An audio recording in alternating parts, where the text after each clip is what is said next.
précautions. On a beau mettre des croisillons à nos fenêtres, passer au bleu nos devantures et jusqu'aux pneus de nos voitures, désentoiler tous nos musées, chambouler les Champs-Élysées. Olá, meus amores! Estou aqui hoje com a Elisabeth. Ela é a criadora da maison francesa que se chama Maison Vancourt.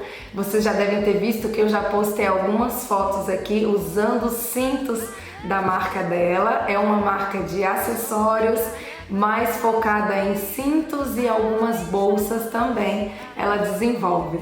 Hoje eu vou entrevistá-la, tá? Para quem ainda não me conhece, eu sou Karine Botelho, consultora de imagem e estilo.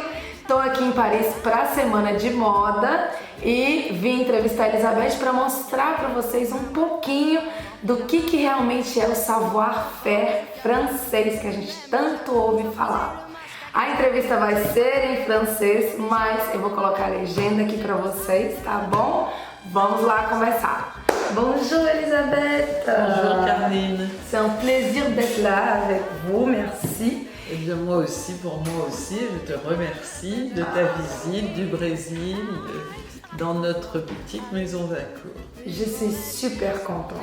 Alors, racontez-moi un peu l'histoire de la marque, comment ça a commencé, comment vous avez eu l'idée, voilà, de faire tellement de belles choses.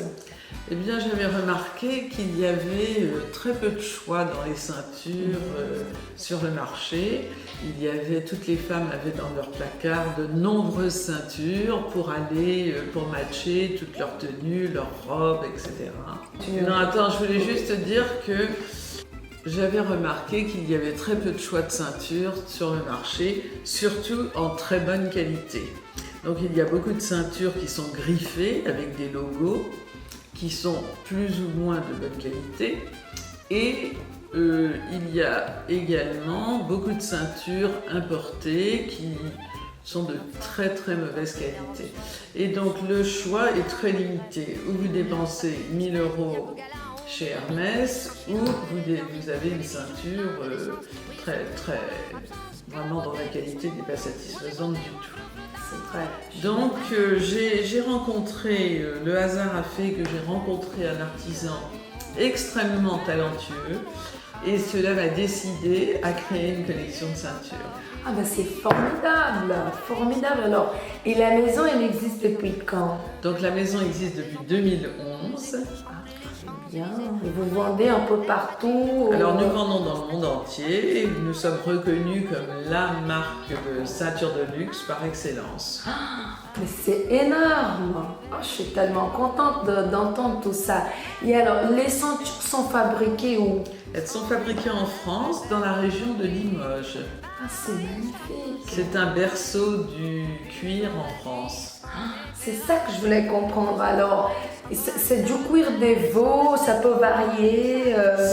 C'est essentiellement du cuir de vache, de vachette, et nous avons également du cuir de veau. Ah bah c'est génial, c'est formidable. Bon, écoutez Elisabeth, je suis contente d'être là. Merci beaucoup pour l'entretien, la petite entretien. Je suis sûre que todo mundo vai aimer. Gente, eu tô agradecendo a Elisabeth, realmente é uma entrevistazinha curta que a gente tá fazendo para vocês conhecerem um pouquinho mais desse savoir-faire. Entrem aqui que eu vou deixar marcado o Instagram da marca, conheçam. Eles vendem online também através do Moda Operandi e assim vocês podem garantir o de vocês também. Merci Elisabeth, c'était un plaisir. Oh.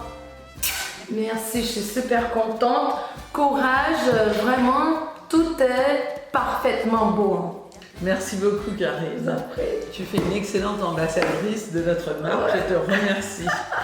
Merci, c'est à moi. Ciao, bisous.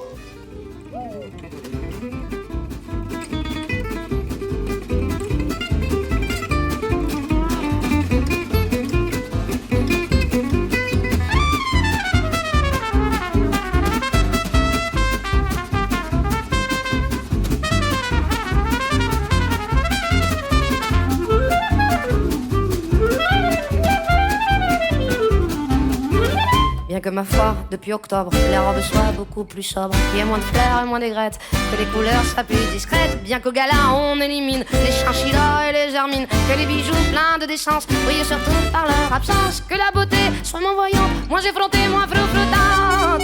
Paris sera toujours Paris, la plus belle fille du monde. Même quand au loin le canon gronde, sa tenue est encore plus jolie.